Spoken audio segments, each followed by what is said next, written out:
Lazarou. I come in Cardiff 15th of February 1960. Come over in Cardiff 15th of February 1960. And I was born in Cyprus. Well, my father came over first, you know, because he was not a lot of work or employment in Cyprus, and he decided to bring all the family over. You know, we come over on a ship, and it was a great experience for us.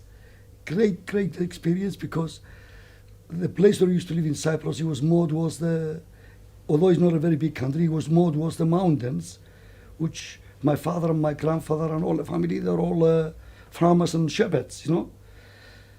And for us to go on a coach, to go to the port, to get on a ship, it was an experience just like kids going to Disney these days. And it was fantastic, you know. I don't think it was so fantastic for my mother to travel all the way from Cyprus with 6 children. The oldest one, he was 12, which was me, my brother Jimmy, and to the youngest one, George, which was he was 6 months old, you know. And we got on a ship, and it took us 5 days to go from Cyprus to Venice. And that was an experience is in Venice, you know, there. And then from the train we came to France. From France, got on a boat, and we landed in Victoria Park in London. From there, our father met us, and he brought us to Cardiff, and settled in number 26 Dorset Street in Grangetown, and we still got the house up to now. Out of sentiment, the family don't like to sell the house. It was passed over to my sister, and my sister still got the house.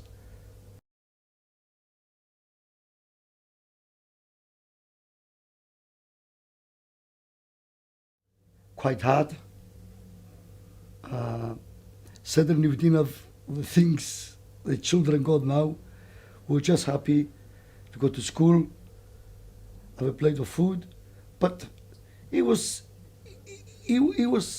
hard and good days. It was with a lot of freedom.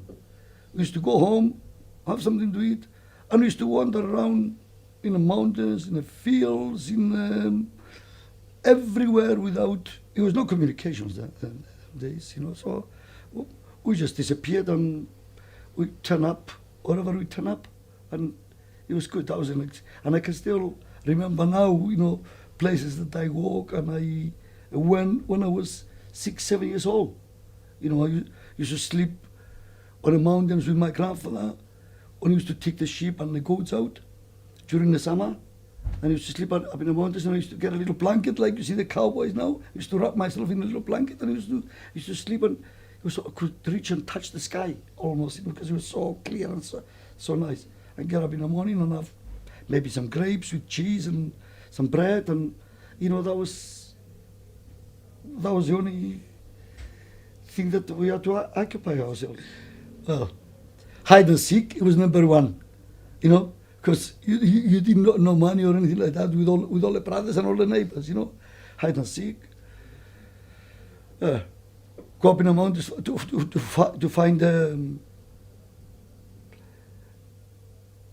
nest for the birds, the wild wood pigeons, you know. We used to play with the car wheels. Couldn't afford bikes, so you know the old car tires. Used to push and pretending they was our cars. Or sometimes you used to find a little slope up on a hill, and just clear it and sit on it and just have a little roll down on it, you know. And it's good, you know. And occasionally when it used to rain, when it was some water still left in a rivers, you know, big, you know, or it was a big deep, you know, what's the word?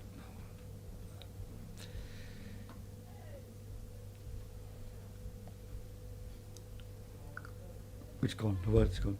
Well, the river is bit deep, and a lot of water. It was static there. You know, static water. We used to just go swimming. We used to go swimming. I saw swimming pools. You know, it was lovely. Yes, I remember the experience at school. I finished junior school, 12. I finished junior school. It was great. It was a good school in a village. Very disciplined. Very, very, very disciplined. We used to go from the first class to the last one. It was quite a big school in the village. It was 6 teachers. 6 teachers we had. I even remember some of the names. They were very disciplined. Very disciplined on cleanliness.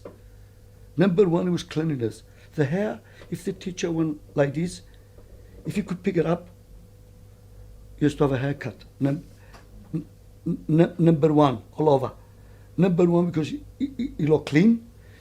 Number 2, because they wanted all the kids to look the same. They don't want anybody to look different, or, you know, if the fathers was a bit more rich and all that. And number 3, because of the hot weather, because of the fleas. Because of the fleas.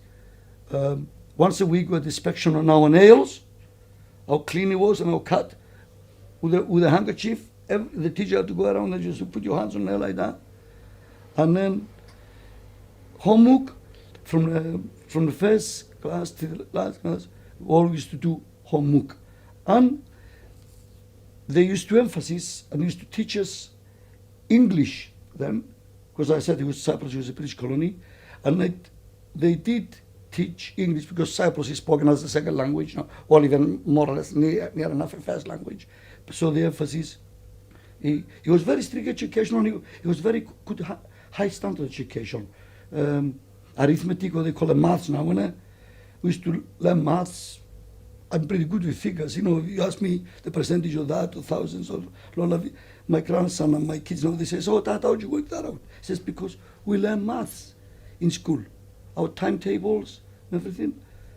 PE, very strict. Girls and boys have to attend PE, and they used to take us out in a country as well, you know, to study nature, the trees and nature and gardening. All the school gardens in the school or when in the village, it was all in like different tiers, steps up and down, because the school was up on a hill. And it was 6 tiers. I remember the school now. And each class, each year, not each class, each year have to attend the 1 tier of the garden. They starting with the small ones and go up to the higher ones. The small ones used to do the little stuff with the teachers helping them, supervision of the teachers, and the bigger boys used to look after the top tier, and also because we were about 10, 11, 12, we carry the water cans and just water all the garden. We used to grow vegetables, flowers, and everything, and the garden of the school, it was beautiful. They taught us all how to like garden, how to enjoy the plants, how to make it look nice, and they would never go vandalize or nothing at all. You know, it was a beautiful, beautiful garden. It was quite a big size, you know, almost the length of the school, and you know, just look after it. Yeah. Number 1 was, we are not running water in the village, so I have to get the big drums, and I used to go down the village well, or the standby pipes. Although it was quite educated, it was still a lot of things were lacking behind, because I said it was a colony. We are not running water in the house, so we had to have big drums. And the first thing I had to do going from school, I have to go fill all the drums up, you know, for my mother, and then go out in the fields and gather wood for her to cook and bake bread. That was my job, and my brother Jimmy's job, because we had to do it all the time. I didn't expect my mother to look after 6 children, cook, wash by hand, dry everything, iron my hand, and you know, and so that was the jobs we had to do, you know. No questions asked, no pocket money, no nothing. We learn a few words in school, and we learn a few words. But all I remember, because don't forget it was junior school, but they started, as soon as you went to the last 2 classes, before you went to high school, if you could afford to go to high school, you know, because them days, you know, only people who had a little bit of more money, because it wasn't just the money, it was a transport from the village to go to town. You know, only the well-off families went to high schools. All the rest, they went for trades. It was either trade or high school.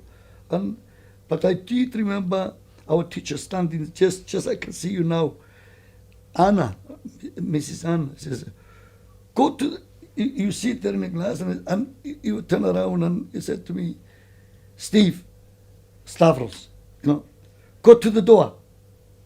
And then you have to listen and get up and do and respond to what she said. Go to the door, or go and show me the window. And that's the things that you do practically. She'll point at the person, and she'll say, go and get the bell. And she test the children, you know, that time, that little words, you know. You should start 7:30 in the morning and finish 12 o'clock during the winter months, and then during the summer months, 7:30 and finished 12 o'clock and didn't go back because of the very, very hot weather. And my house from the school, it was approximately from here to Butte Town walking distance. And I walked it. Always walked. And my last 2 years in school, that's in Cyprus, he applied that we had the bus come and collect us. But for 4 years, I used to walk, and it was about 3 miles. And from here, I used to walk. So I used to hear the bell. You could hear the bell in the square of not the school bell, the village bell. Used to play the village bell. Nobody had the watches. Well, some people have watches, but the time that you went to school, you had to play the village bell. It meant when it rang once, you had to start making your way to school, and the second time, everybody was in school, you know. And many times, on the way back in the summer, in May and June, it was very, very, very hot, twice as hot as this today. I used to find a pine tree or an olive tree to go and have a little rest, because I was tired. I was very, very tired. And I go to sleep, and it'd be 4 or 5 o'clock in the afternoon, and I still be sleeping there. And my mother, she realized what I was up to, because I followed a certain route. She used to say my father would pick me up and just take me home. I used to fall to sleep. I was just too tired. No water, nothing, you know. Well, the older people in the community? Yeah. Yeah, because yes, you know, they go to the pub in the corner now. They get in the car and have said yes, you know, and all that. I think people my age and older, they remember all these things and they appreciate, you know, and they enjoy all they got. They enjoy all they got, and they're happy all they got, and they enjoy the food, you know. And also, they enjoy the old-fashioned food, which now it becomes the more healthy food. You know, before if you could have a nice roast beef or roast lamb on a Sunday, you were, you know, upper class. You know, we used to have our. I mean, it was a chicken. Or my mother used to raise rabbits. You know, which was still good free range, good quality food, you know. But the vegetables, it was always there. Salads, fresh tomatoes, fresh peppers, fresh olives, used to do like black-eyed beans, all these type of vegetables, these are lentils, all these pata beans and all these healthy food that people consider healthy. That's what we used to have, you know. And now they all go back to that now because meat is not so not so healthy, and they go to vegetables. So I can take it or leave it. I can even become a total vegetarian if I want to, because I enjoy it, you know. Well, it was winter. It was very dark. It was snowing. It was just before we had a very heavy winter in '63. Now, if you talk to people that they remember the winter in '63, it was one of the hardest winters they had in UK since about the 763. It started snowing from just after Christmas, and it finished snowing in April. It was a lot of snow, lots of snow. I mean, up in the mountains of it, rough pack lace, frost solid. It was all the streets were blocked off. Milk, you couldn't get no milk, you know anything. It was very cold. But to be honest, the street where we lived, number 26 Dorset Street, me and Jimmy were football mad when we came from Cyprus, and all the boys, John Steele, Mervyn Jenkins, Alan Jones, all the boys in the street. I still see a lot of them now. You know, friends. They used to like playing football, and we joined them. And Paul Steele, we Alan Smith, Kevin Smith, Jackie Robinson, Chrissy Jones. You know, and we like football, and we join in and we meet friends, and we started playing football with the boys, and they went to see Cardiff City. I've been a supporter of Cardiff City since '61. The first match I went to see was Cardiff City playing Spurs. It's a Saturday night game because it was the rugby international in the daytime, and they played the game in the night. The year Spurs won the double, and Jimmy Greaves, Cliff Jones, Danny Punchflower, all them plays. And I went to see Cardiff City playing in Ninian Park with, well, it was at least 50,000 people there. You know, it was no health and safety them days. They were in there like sardines, you know. And ever since I've been supporting Cardiff City, and all my brothers supporting Cardiff City, because we are 2 years. People are getting excited now. Cardiff City, they're in the Premier Division, but we did have 2 years in the Premier Division in '60, '61, '62, '63. With the old First Division, they used to call it different name, you know, and we had some great players as well, you know that. But we integrated well with the boys. I must admit, some of the friends, you know, these boys I just mentioned, they were more friendlier to us, and some of our Cypriot boys in the village, they were more friendlier. Even now, they were great guys. I still see some of them now. John Steele, you know, and we used to play marbles in the street, and he's a friend of mine. He says, remember, because they couldn't get over, they used to flick the marbles that way. I learned to flick the marbles that way. And they couldn't get over how we used to flick the marble that way instead of that way. You know, and we've been friends ever since. So they were great lads, you know.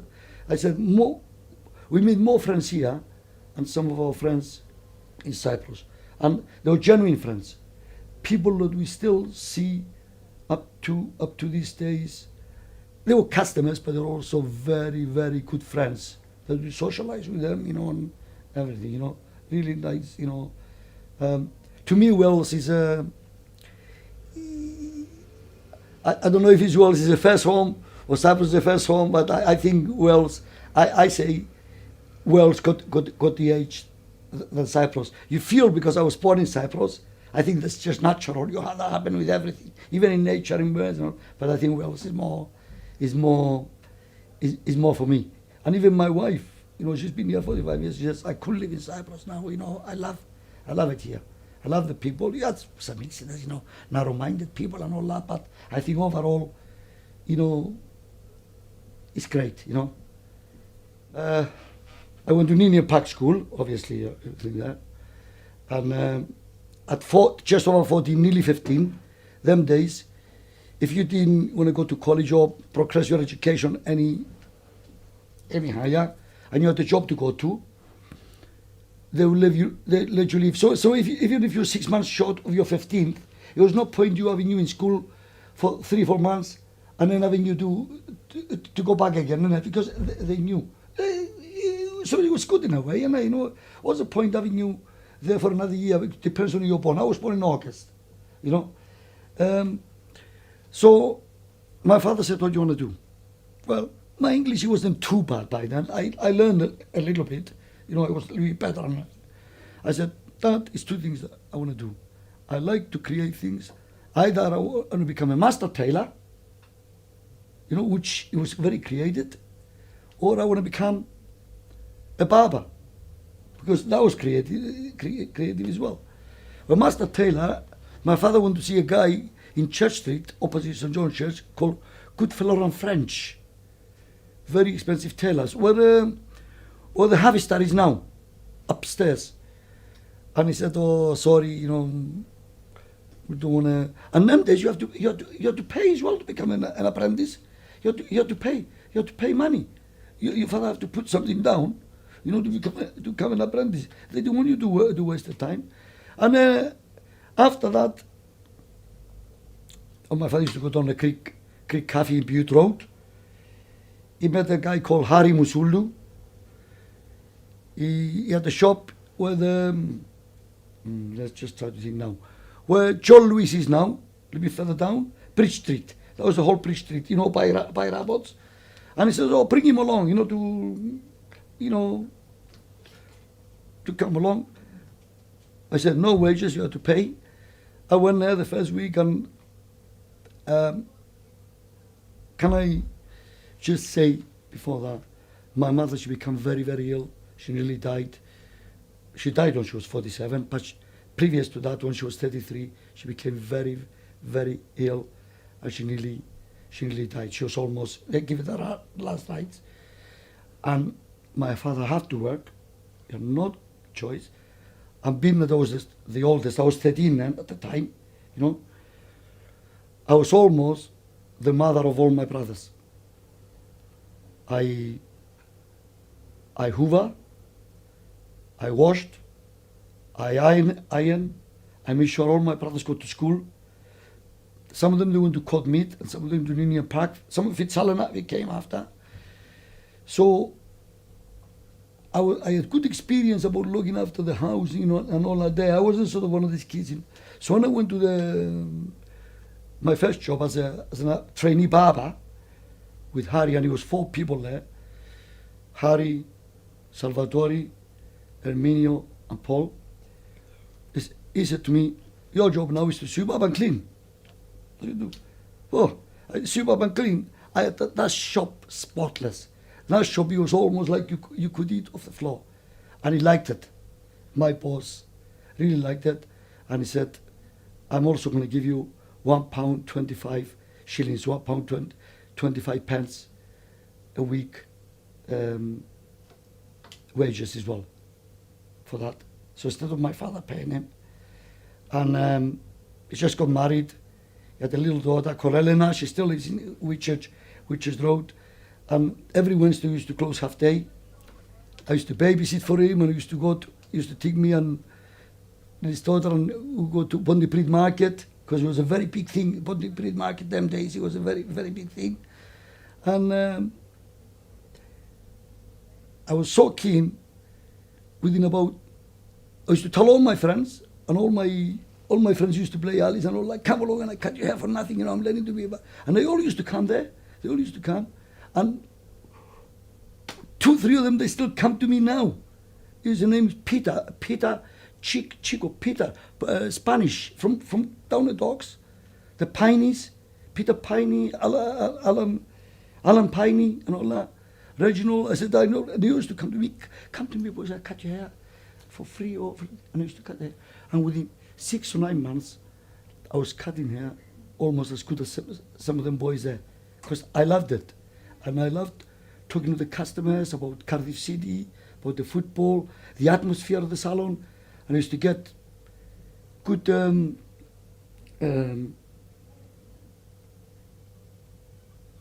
quite a few nationalities used to come in the shop as well. So get to know. There's a lot of Jewish boys, a lot of Jamaican boys used to come there.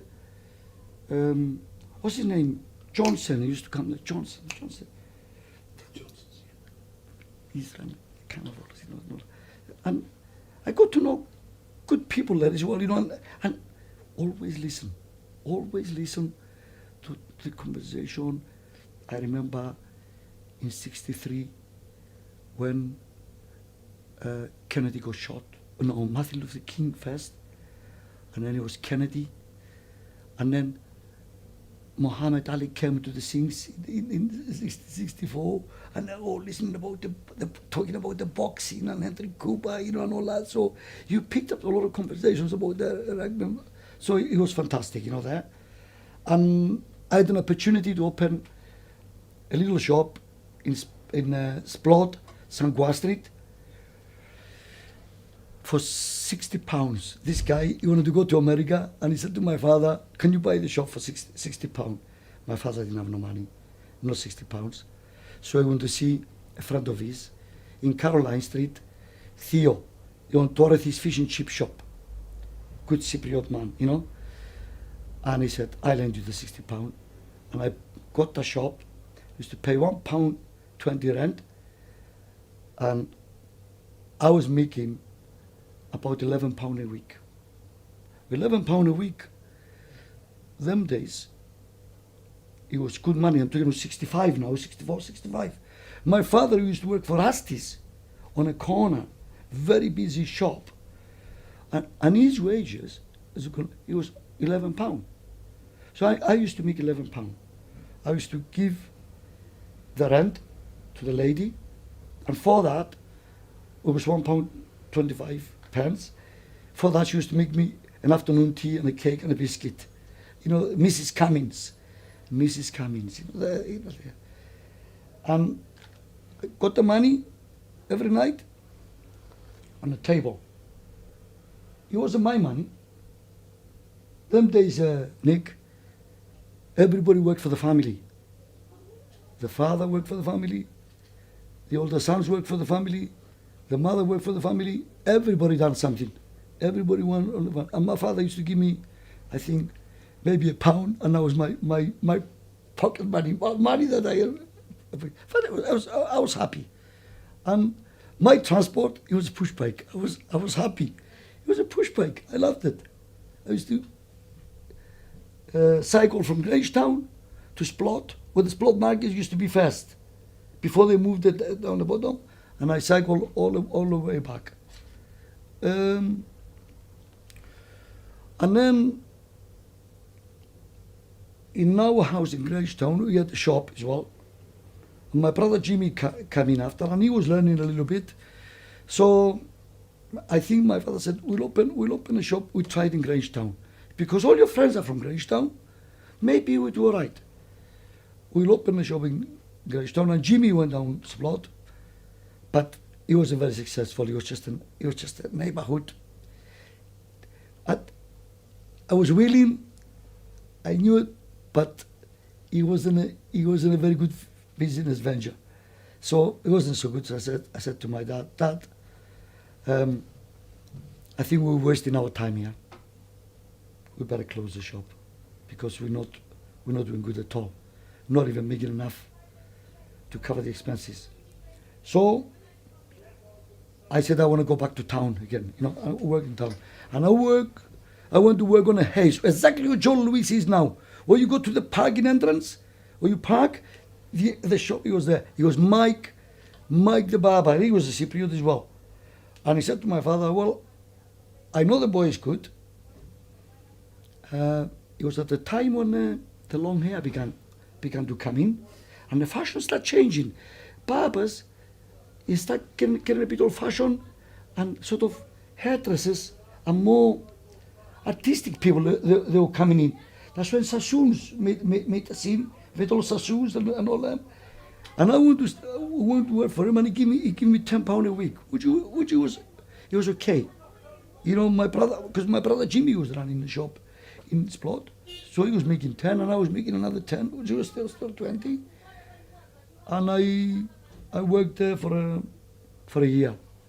Was a good guy, was a good boss, but his customers, there were more different variety of people that I got used to. I was more working with the kids. My team want kids. He always thought that kids, the hooligans, the kids, they like to come into the jeans and everything like that. He didn't want that image in his salon. So I said to my dad, I think we'll go for a show. So one day I got on a bus, number 9 bus from Clare Road, turning to Tudor Road, and where our shop is now, it was a little sweet shop, and it closed. And every time I passed there, the bus stopped here, and the shop was there. And everybody locked. It was natural, you had to lock, and if you're on a bus, you always lock, don't you, know? And I seen a notice on it, to let. I said to my dad, you better go see that shop, because, although I was 20 nearly then, we paid back Theo his £50. And my father went to see it, and it was a guy called Mr. Harold Evans. Lovely guy. And he said, I could let you have the shop for £3 a week rent. We done it all out. It was from there down to here. It was just not a very big place. I suppose the size of some people's double bathrooms and all that now. And I put the chair there, 2 chairs, 2 waiting chairs, and I put on it, I named the shop Steve's Cosmopolitan, because I had so many different boys from different nationalities, I said Jamaica, Spain and all that. I didn't want to call it Lazarou Brothers then. Lazarou Brothers, he wasn't even born. I call it Steve's Cosmopolitan, And, well, I was so busy. I was working from 8 o'clock in the morning till 9 o'clock at night. I could refuse nobody. People used to come there, all young boys, friends, footballers, people like Creon Viricum used to play for Cardiff City, Phil Dwyer, he later come, a lot of celebrities and all that, they came through that. So Joey Eskin, right? Joey Eskin, Phil Edwards, all these people, they were in the scene. And my brother Jimmy was still in Splot, and he was making about 8, 9, 10 pounds. And I said to my dad, I think Jimmy got to come up here and work with me. This shop is got more scope. It's busier. It's more people around here. The name is beginning to spread now. It was a riverside and all that. It was a big area, big residential area, and it was a main road as well. Tudor Road, it was a main road. It's still a main road now going into the city centre. Jimmy come along, and we worked the second chair, and we were very, very busy then. And I went for holidays to Cyprus in '68. I met my wife over there, and come back. We're engaged, and I come back because I said to my then future father-in-law, I says, "In no way I'm getting married in Cyprus. All my family are in Cardiff, and you're welcome to come along if you marry your daughter, but I want to get married in Cardiff. I like my church, I like Cardiff, all my friends, I want to get married in Cardiff." And he didn't like it, but in the end he agreed, because my wife, she was the first of 10. I was the first of 8, she was the first of 10. And we lived with my father in Greystown. We had 1 room, and we just lived there. We just lived, not fancy flats, anything like that. And then my other brother came along, and we said, Steve's Cosmopolitan is no good because it's all the brothers. So I got to rename. I opened the salon 15th of February '66, Steve's Cosmopolitan. But then we changed it to Lazarou Brothers. And the Lazarou Brothers, he was born then, because he was all the brothers. started working in there. My brother Jimmy, my brother George. I taught my brother George. My brother Taz. Mario, he only came later. And then we opened another salon in the Morgan Arcade. David Morgan Arcade. We taught my brother Mario there. My sister, she started learning. And since open, well, it's 8 salons now, the family around, and they all work together. All the kids, they're in the industry. My 2 boys, my brother Jimmy's 4 children, my brother Taz's 2 children, my brother George's 3 children, and we didn't force him. Just like my father didn't force me to do that. They just liked it. And as one thing I got to say, they're all people. They love working with people. They like communicating with people. They're involved with football with people. They're involved in hundreds of charities with all the people. Like you said, one of them, you said, the Blind Institute, Large, the Kidney Research, the Heart Foundations, and all that. All they doing it because they just love it, and they all love Cardiff, and they love the people. I think they got more roots here than they got in Cyprus. But they love Cyprus as well. They love Cyprus as well. Cyprus is a nice place. People go for this, but I think the more Welsh. I think the Constantinos. They're first. Before us, because the father is the same age as my father. But it's just the competitive age, the competitiveness as well. They liked it, and I suppose it's just like I think nothing I can't answer, Nick, because it's just like you said to me, why the Brazilians are such a good footballers. You know what I mean. They just happen that it's not only in Cardiff. It's a lot of good Cypriot Italians and Greeks. They're always been good at hairdressing, barbering and hairdressing. Don't forget we're going hairdressing now as well, ladies as well. I don't know why. It's just something that, I think number one it is, and I said, my boss always said to me, you got to be a people's person. If you're not a people's person, forget about doing hairdressing. Or as a matter of fact, any other service industry, you got to like it, innit?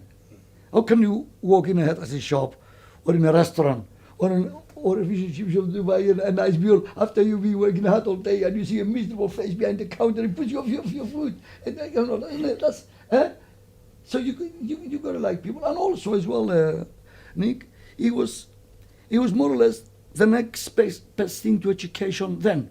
A lot of our children now, no my children. We also got people in the family that I got a cousin now is genetics in the Heath Hospital. We've got accountants. My daughter's a teacher. We've got other people that they move along, but I think they just like it, as well. Well, the church is a focus, isn't it? It's the only church we got in Wales. It was built 105 years ago by the seamen. So, the Greek community goes back a long way, here. But it was built by the Greek people, not the Cypriots. But I think later the Cypriots played a big part of developing and making the church really a nice place and a central, and everybody goes to the church. It's like a focus central. You get buried, you get married, you get baptized. Like for instance, Sunday we got my father's memorial. It's been dead 50 years. My mother's been 37 years. For us, all the family, is a big deal to go to them. We don't just go to a funeral one and have a crocodile tear. Have a crocodile tear and says, "Oh, I love them," or I love you. For us, it means something. Our father and mother means something. They brought us over from Cyprus because they made a big effort, to do it. And or we go to Memorial Sunday, we all go in there, the children and the grandchildren and the daughter-in-laws, the sister-in-laws, and a lot of our daughter-in-laws and brother-in-laws, they're Welsh now, but they respect it. They respect it as well. They don't say, oh, somebody's been there 35 years. What are you going to go to church for? You're not going to bring him back to life, but you respect the name that they existed. Once upon a time, these people, they were here. They made an effort for us. So it's very important for us to remember them, And then the following week, my niece is getting married, and we're going to have a great party again, all the family. For us, all the family is all the family. From 6 months old children to the adults. There's no such a thing, no children allowed. Because if I get an invitation and says children are allowed, I'm not going. It means it's a family. It's a family wedding, and you want all the children to go there. And we like the children to see what's going on now, how the wedding ceremony goes on, how the party, how the adults behave, no drunkenness, learn table manners and everything. I was in a committee at that time as well, to build the community center. We wanted to call it the Greek Cypriot Community Center. Greek Cypriot and Community Center. Community means open it to all the communities. And at the moment now, we've got, like I said, we house the Jamaican, West Indian community in there for 2 years till they built their center. We had Somalis, the ladies, they were doing some sort of lessons, We got the Russians, they go to school, because as you know, the Russians Orthodox, they use some of our church because they are Orthodox, but they also use the school upstairs to teach Russian, as we use it for school to teach our children Greek.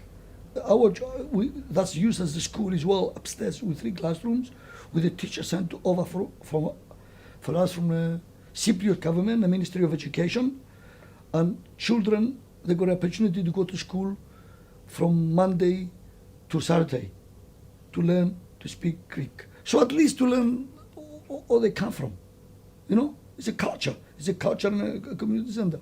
And a lot of people, they use the center, or wherever they want to use it or hire it, they're welcome to use it because it's a community center. And with the experience we had, that when we never had a community center, when the people that wasn't that well off to go to hotels and all that, the only center we use, it was the Pewtown Community Center. I've got married there. I've got photographs. I got my photo album, to show it to you. My brother Jimmy got married there. Every time we had an annual party or a getaway, we used to go and see the late Choggy White, and used to hire it for a very reasonable price compared to hotels and all that. And they allowed us to take our food, and so we got a very good relationship with the people of Pewtown because we go back 100 years, but personally I go back at least 50 years with all the boys and the people who used to live down the bay. Well, Solomon is a friend of mine, Daud Solomon, which is the chairman of the Yemenis Mosque. And I've been to the mosque many times, and a lot of them, they've been to our church many times. I've been to the Yemenis Mosque many times, and a lot of other mosques, and St. Mary's Church, and every other church, Always, the door is always open. I don't know what people they say about all these, that door is closed and that door. I think myself, wherever I've been to a mosque, funerals, Bashir Ahmed, I've been Kadais, on every Indian funerals, I've been, the door is always open. And our church is always open. Everybody's welcome there. 3 days. I work 3 days. I don't want to, I go back, the shop 3 days. I still got clients that I've been cutting the hair since I opened the shop. They're the same age as me. I got a little private area in a salon. It's strictly private area, you know. You come in and see the upstairs, you know, and I do some celebrities, and clients that I know a lot. Tonio Toria, a good friend of mine, you know, Tonio Toria, you know, and Linda Mitchell. And I do my own thing, nice and quiet, my own pace, and also that's as a fun because it's private. It's almost like weird, and we have like nice conversation. Sometimes about the problems, because people they do tell me also about the problems. I know the kids. I feel for them as well. I feel for them. You know, they lose families. They lose. I tell them about my problem. They know about my family. They know about my grandchildren, and sometimes we discuss politics within reason. You know, good open conversations. You know, and all that. And it's nice. You know, no 3 days a week. As long as I can, I'm gonna keep going because you know I enjoy it. I don't go because of the money. I enjoy meeting the people because I got people I said I know since I was an apprentice. Why not? If I can do it, I like to keep in touch. I think Cardiff is not such a big city for a start. You know, it's lovely. It's a good sized city. It's nice. It's very clean. It's very green. It's very open. You know, the seaside all around it. But the special about the people of Cardiff. The people of Cardiff are very, very, very, very friendly. Like I said, you do get the small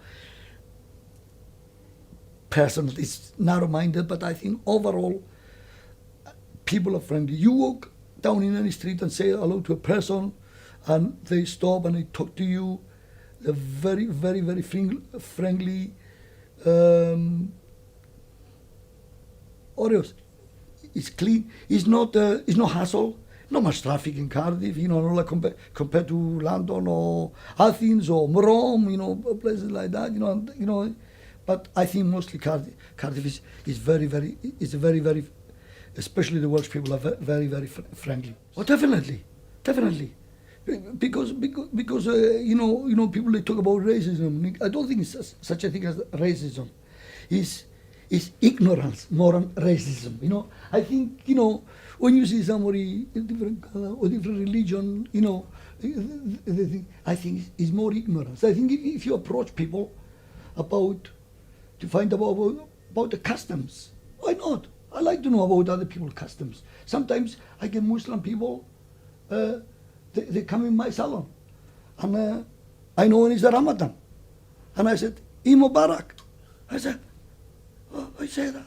He says, wishing you Merry Christmas. Eid Mubarak. Happy Diwali. The Indians wishing them, like, that's almost equivalent to our Christmas, and all that. And I greet them in their own language. If you get to know people,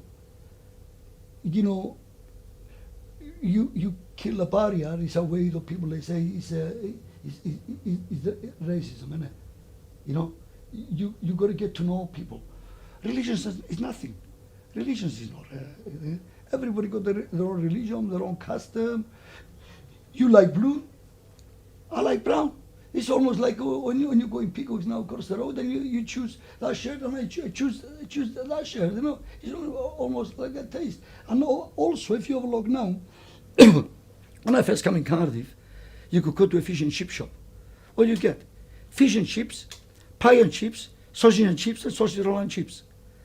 Look at all these beautiful restaurants that are in Cardiff now, in Coppice Road, in City Road, in the city centre. All these beautiful, lovely restaurants from all around the world. Lovely food, beautiful food. Greek, Turkish, Indian, Pakistani, Bangladeshi, Lebanese, West Indian, and all that is a multicultural, isn't it? It's lovely. Because if you like the food, you like the people. And it's traveling as well, of course, Nick. People that travel, living more now as well, isn't it? People that travel more now as well, isn't it? When in the 60s when I came, people they didn't even know what Cyprus is. What language you speak in Cyprus? you know. But now people they travel, and people they travel, you know, they're more, you know, they're open-minded, you know. It was February, I said. It was dark, it was wet, but as soon as I went to football, I love football, and I start playing football. I start mixing with a lot of people. I start playing in Pontcanner, in Ely, and all the places. The place that we had to go, my treat, our treat on a day like today, nice day, is to get on a train and go to Barry Island. If you go to Barry Island, you have the packet of donuts, and you have 5 shillings to go on a rides, and 6 pence to go on one hand bandits. It was a lovely day for us. It was a lovely day. Barry Island, it was the place to go, and the other place was Roth Park. It was no other. Them days, it wasn't 24-hour supermarkets, Nick. It wasn't any cinemas. You got 24. It wasn't videos. It was just black and white television, and you were open in the morning and you close 11:30 at night with the Queen on the horse, you know, to say good night and to finish. So it was good. But most of my time I spent it with the sport. With the sport, I spend more time. I met more people in sport. It's a matter of fact, Lazarou brothers, we've been sponsoring the Cardiff Sunday League. We all played Cardiff Sunday League football. One time, it must have been a record, 5 brothers playing in one team. And ever since, we've been sponsoring the league for 25 years. Every year we've been sponsoring the league. We're almost like a direct debit through ourselves sponsoring the Sunday League, because with all the links and all the happiness we had with all the local Cardiff boys, it's not massive lot of money, but there is a bit of money between the shops, and we sponsor it because we like to give something back to the community, or the community give quite a lot back to us. To be honest, no. You know, remarks, you know, I say petty remarks and all of that. No. I done all right in business. Maybe I haven't even not noticed that, you know. I don't know. I had no difficulty, you know. I bought my house when I got married, because my father was a firm believer. By the way, you should mention that. My father was always a firm believer. Make a bit of money and buy your own house. Always said that. When the social services, they come to see my mother when she was dying in Greystown, 26 Dawson Street, with 6 boys living in a 4-room house, outside toilet, not inside bathroom, nothing. They said, Mr. Lazarou, we want to give you a house in Ely. That's when they start building all the estate in Ely. Nice 4-bedroom modern house on a council house. And my father said, no, thank you very much, because I'm just in the process of buying this house, and I want to own my own house. He was a very proud man. He didn't want a lot of handout, and he paid £1,250 for that house.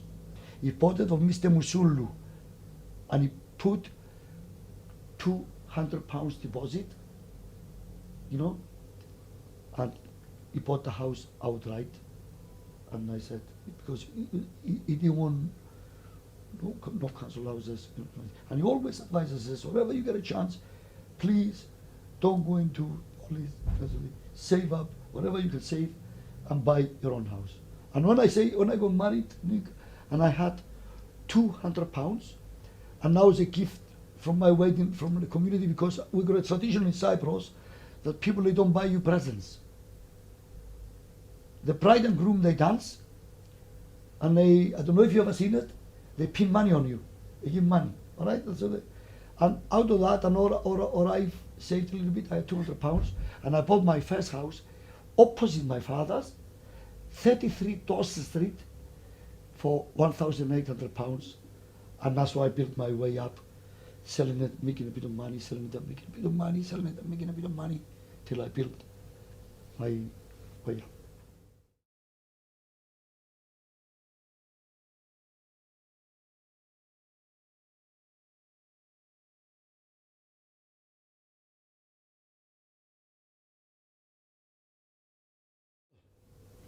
I've been to the Cardiff Museum. I think, or you do, getting people and getting back stories. Why these people they come here? Because everybody see people that says, oh, there's a Greek, or there's an Indian, there's a Portuguese, you know, and all that. He's walking down the street, and they say, oh, because it's that color, it's that color. I think every person that is here, especially, there is some sort of story behind it. And if it's some stories and all that, how people they come here, why they come here, why they settle here. Well, I mean, I know my two children, the three children, they were born in St. David's Hospital. You know what I live in? A Jamaican lady, what do you call her, midwife. And she works in St. David's Hospital. And she was brought over from Jamaica to work as midwife. So every person got a story. But maybe you see that old lady walking down the street, or she's doing here, but you don't know that lady. She played. Most probably she delivered half of the kids in Canton and Ely. You know that lady, Colin Jackson's sister. Colin Jackson, Angela Jackson. She was a top nurse in hospitals, and then she went on to be a recovery ward sister. You know all that. She's from Jamaica, and her parents and her parents. So all these people. I think people they should know the story behind it, and I think a lot of these people they contributed quite a lot to the community of Cardiff. The Jewish community contributed a lot. You know, which they don't. They don't say the Jewish. I said the Portuguese, Jamaican. You name in every community. There always had some people that contributed a lot towards the diversity and building a community and all these things that they're going on, and everybody they find it on a plate, and they think, oh yeah, it's on a plate, but a lot of these people they played a big part, you know, to us building up the Cardiff community. I just hope that my children to come, they are good citizens now, but I hope even my grandchildren and all that, they carry on, or my father and all that, they left us to become good citizens of Cardiff and good, and to contribute something to whatever walks of life they are, to contribute something to the society and everything like that, because it's always very, very important. It's not good just thinking, but I think it's very nice to give something back with good satisfaction. I love it. My nephew the other day was in a paper. I don't know. The young lad who works with Mario, Andreas, my brother Mario's youngest son. He ran from London to Brighton, 62 miles, to raise money for charity, children's leukemia. We also had a dinner dance in a Marriott, with the help with a lot of friends, that we know in business and customers and, people from Toyota, we know the manager and all that. And he ran and we raised, we